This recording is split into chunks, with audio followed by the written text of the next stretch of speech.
Welcome to the Dynasty Dugout Show, a podcast covering all things minor league baseball. Get a front row seat to the action with everything you need to know about the future stars of Major League Baseball. And now, here's your host, Chris Clegg. Hello and welcome to the show. It's Tuesday, it's May 13th. It's a new week of minor league baseball, and we're going to talk minor league baseball. Shocker. Had some complex league standouts from yesterday. Go check that out on the site, thedynastydugout.com. That report has some complex league sleepers, not just the normal guys that everybody likes and talks about. I dug deep and found some guys that I think can help you in your dynasty leagues.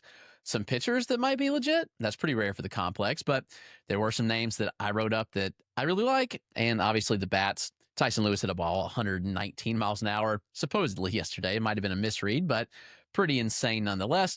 Y'all know I love some Tyson Lewis, so that was awesome to see. But before we dive into today's topic, which are the recent standout minor league pitchers, we covered hitters yesterday, so go check that out. I'll link that in the show description. The show is brought to you by Connect Roasters. That's Ian Happ's coffee company. Got it right here in my mug. Got a cold brew, gold glove blend, some cold foam on the top of it.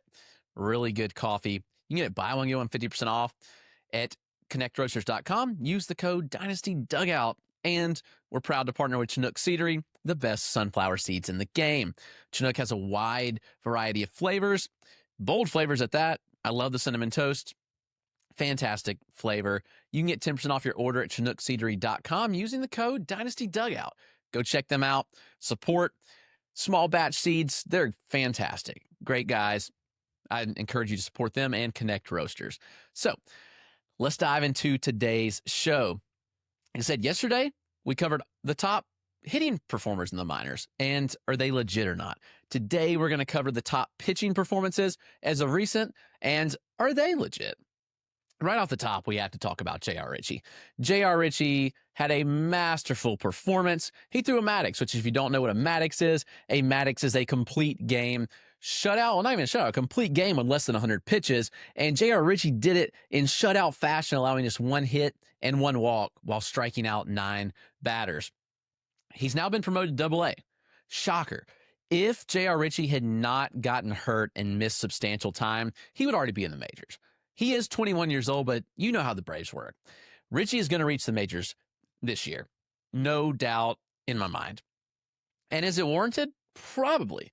Ritchie was a 35th overall pick, so a comp round in 2022. He got a $2.5 million bonus. Ritchie's got stuff. Now, the fastball velocity is not fully back. I will say that. In spring breakout, it was. He threw 3 innings in the spring breakout game. He was like 95, 96. He settled 93, 95. In the start, most recently, he worked like 91 and 93, but it held the whole start. Like he's still hitting mid-90s, which is good. But it's that slider and changeup that play really well. And Ritchie's command is really the name of the game here. In his last 4 starts, Ritchie's walked just 2 batters. He has a strike rate up near 70%. And he can go deep into games too, which I love. Like you look at the last 4 starts, he's gone 6 2/3. He went 7, 4 2/3, and then 9. So you love to see the efficiency. Ritchie does a lot of things well. He can miss bats, but also when you look at it, he keeps the ball on the ground. He gets quick outs. He does things that you want to see. Very impressive outing from Ritchie. And really, like everything I've seen from J.R. Ritchie this year, I'm way in on. So you look at this profile, I'm very much interested in what Ritchie brings to the table. AA will be a good test. Will the command hold? If the command does hold, will better hitters challenge him? He's going to have to miss more bats. He's striking out 24% of hitters. I think he can hang around 25% K rate. But the command is so good. That's what matters with J.R. Ritchie. So Ritchie, back from injury, first full season back, and he is shoving. Now in AA, his first AA start will come this week. Looking forward to watching that in a Columbus Clingstones uniform. That's J.R. Ritchie of the Atlanta Braves. Now let's stick in the NL East. Let's talk about Mick Abel. This is a fascinating name because Abel's been like this. It's been a roller coaster of a career for Mick Abel. He went from a first-round pick, 15th overall, $4 million bonus back in 2020 So weird year for drafts. And really, Abel came out pretty good. 2021 was fine. 2022 was really good. And it just nosedive. 2023, Abel posted a 4.13 ERA, a 1.26 whip. The walk rates climbed. It was 13.5% that year. Abel went to AAA last year in 2024 through 108 innings. He had a 6.46 ERA, a 1.81 whip. He walked 15% of batters, and the strikeout rate plummeted. The velocity plummeted. It was everything you did not want to see from Mick Abel. All of a sudden, is Mick Abel back? I mean, he's looked pretty good. He's got a 2.53 ERA on the year in 46 innings, 51 strikeouts, 19 walks is still an issue. He's running, but it's a sub 10%, barely 9.9% walk rate, and 27% strikeout rate. That'll play. And Abel's really turned it up. His first start, it looked much the same. Go back to March 30th, the first AAA start, 4 earned runs in 5 innings. It was like, okay, Abel hasn't changed. He had a 4-walk outing in his 3rd outing, but then since then, things have been looking up. Abel's allowed a total of 6 earned runs in his last 5 starts. So you love to see that. The strikeouts are there. Is Mick Abel turning a corner? I mean, I'm not going to sit here and tell you I think that Mick Abel's like back. I don't think he's like in full breakout mode or anything of that nature. Do I think that things look a lot better than they did? Yeah, absolutely. I can buy that. And we look at the pitch data. I want to pull up the pitch data here because it was worth noting that Abel did see a pretty substantial drop in velocity last year. But you go to it this year, he's averaging 95.6.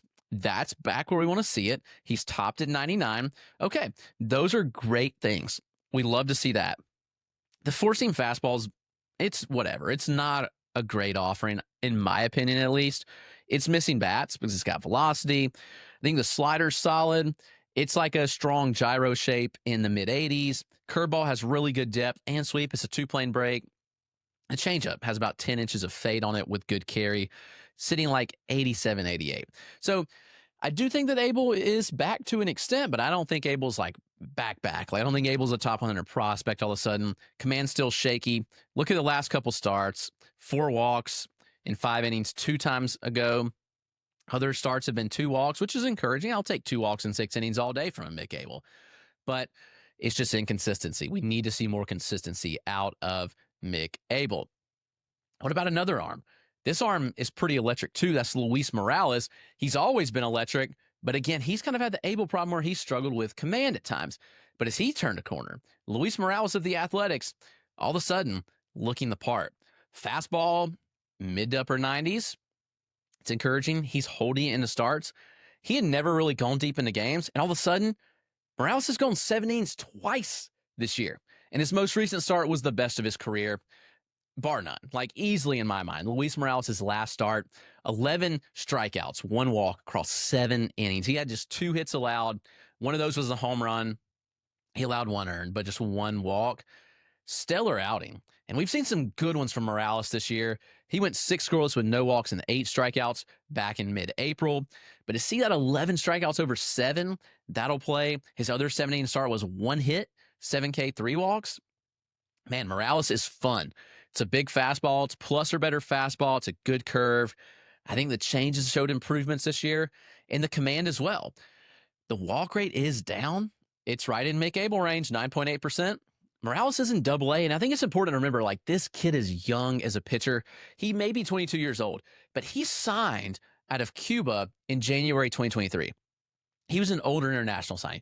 We know that coming out of Cuba can be tough for these international players. It's just weird circumstances. I'll leave it. We could go a long time about that, but it's harder for those players from Cuba to defect and get to the States. So Morales is really only in his, I would say, like, second full season. Because in 2023, Morales only threw 44 innings. Last year, it was 81 in high A. They sent him to Double-A. I think that's kind of aggressive, and he's working it and handling it pretty well. Luis Morales, Athletics, top 100 prospect. He is legit. Mike Burrows, kind of the opposite perspective. He's been around for a while. Mike Burrows of the Pittsburgh Pirates org. 2018 draftee. Injuries have unfortunately derailed Burrows' career. You look at the innings total year by year. It was 14 after his draft year. It was 42 in 2019. COVID year shot 2020. It was 49 innings in 2021. 2022 saw him reach 94, and that was great. Hurt again.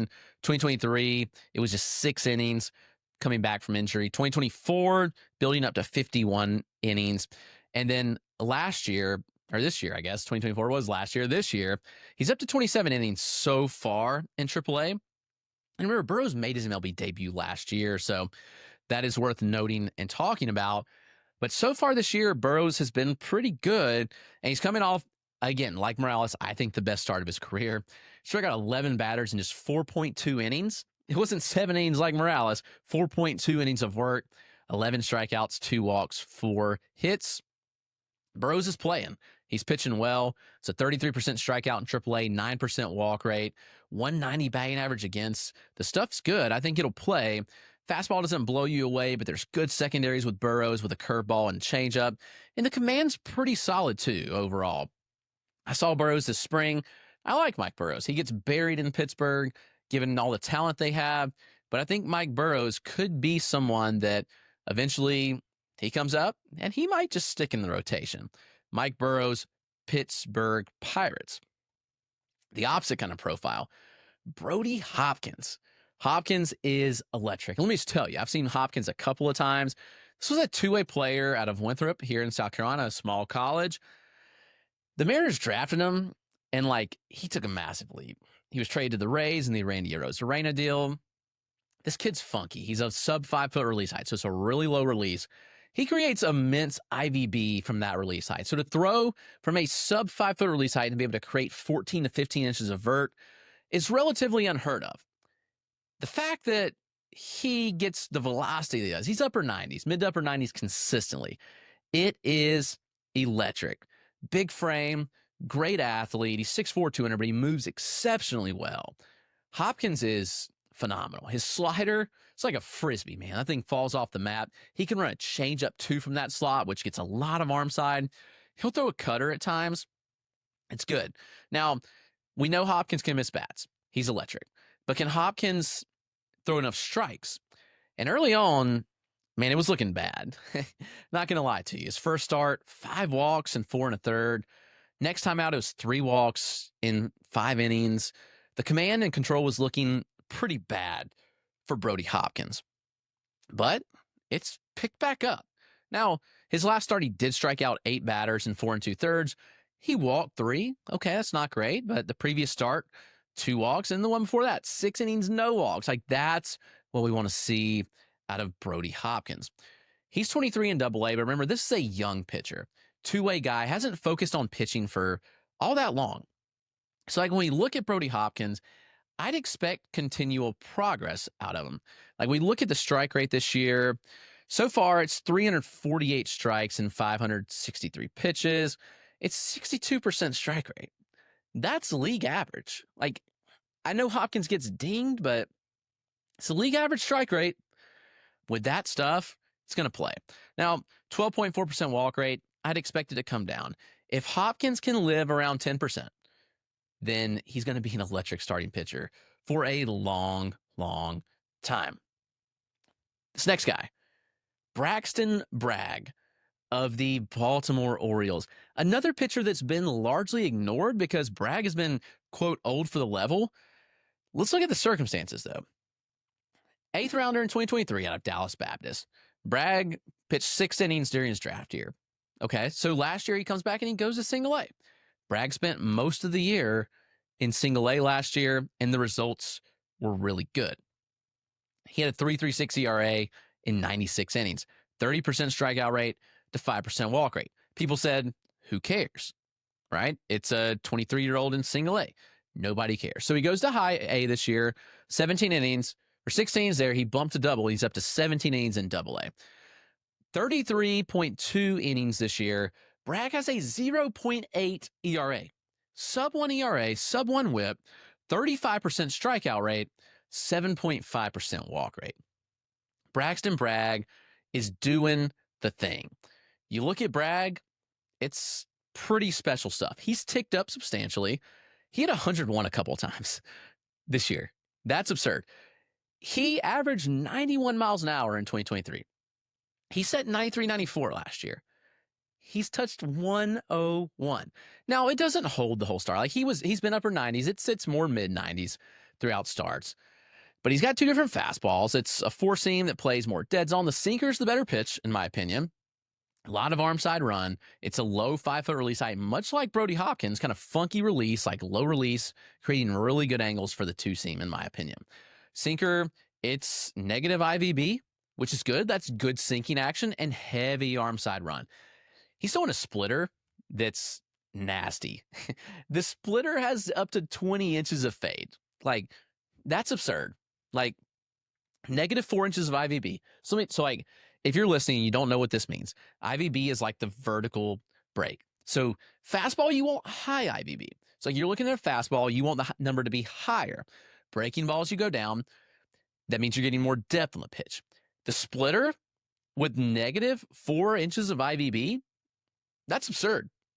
Really, really nasty. 20 inches of horizontal. Dude's almost getting 40 inches of horizontal separation between the sinker and the splitter. The slider has good sweeping action in the low 80s. He has an upper 80s cutter. Braxton Bragg, he can pitch. Is that of a bullpen? Maybe, but if Bragg can show he can throw innings, like you look at what he's thrown this year, he's only gone 5 innings, 3 of his 6-7 starts, but he's gone 7 innings in a start. It's like he's shown that he's capable. Stuff's pretty nasty. I like Braxton Bragg a lot. Jonah Tong, you've known about Jonah Tong for a long time. Tong is a pitcher in the Mets org. He broke out last year. I mean, Tong had elite pitch data back in 2023 when he first debuted in Single A. He threw 8 innings, but I flagged it on Twitter. I was like, this guy's getting like absurd IVB on his fastball. Like it was low 90s, but it was like 21, 22 inches. That carried into last year. He had elite results. Tong might have gotten better this year. He did because the velocity ticked up again. He's sitting 95. So far this year, Tong has a 2.57 ERA. It's a 107 whip, 47 or 44.7% strikeout rate. Yes, the 12% walk rate is high. Tong's command is inconsistent given the delivery gives me pause. I'll be honest. I'm concerned about the delivery long term. But that doesn't negate the stuff that Tong brings to the table. He had 13 strikeouts and 0 walks his last time out. He had 10 strikeouts and 1 walk 2 starts ago. He's had starts where he has 5 walks. He's had starts where he's had 3 walks. It's hit or miss start to start. But there's no denying that Tong is electric. Who would I take? Jonah Tong or Nolan McLean? Probably McLean. But I think I'd put the pecking order McLean, Tong, Brandon Sproat at this point. So Tong's a legit starting pitching prospect. Preseason top 100 for me. He's staying there. He's good. I'm in on Jonah Tong. Anderson Brito is a lot of fun. I said on Anderson Brito last week in Greenville. He got hurt in the start, so that was a little bit concerning. But he pitched again last week, so that wasn't an issue. Like at the end of the day, like he was fine. He rolled his ankle coming off the mound to field a ball. He ended up being fine. So the line when I saw him was 4 innings, 3 hits, 1 earned, 2 walks, 2 strikeouts. It was not like great, but Brito has really good stuff. Like you look at the numbers and you're like, okay, like that doesn't make sense. Like why are you talking about Anderson Brito? One, because I saw him and I liked him. So I want to hit on that. Brito is fascinating. His 4.58 ERA, his last time out, he allowed 4 earned in 3 innings, 5 strikeouts, 2 walks. Surface numbers are bad, but Brito touched 99 a couple times. This is a smaller frame, but he creates a legit ride on his fastball. He's 20 years old. He's in high A. It's a legit riding fastball with a plus slider. Command comes and goes, but I thought overall Brito was pretty good. So Brito is one of the guys that doesn't fit in this show. I put hot minor league pitchers, but Brito is somebody I think can get hot. So watch out for Anderson Brito because I am really interested to see what he becomes. I liked what I saw from Brito, honestly, and I'm pretty in on him at this point. Maybe he's not a starter long term. He is a smaller frame. That's a bit of a concern, but delivery was clean. Good stuff. I think it'll play. So that'll wrap up the show. Hot minor league pitchers, what do you do with them? Well, there's your answers. Thanks for tuning in. We will talk to you again tomorrow.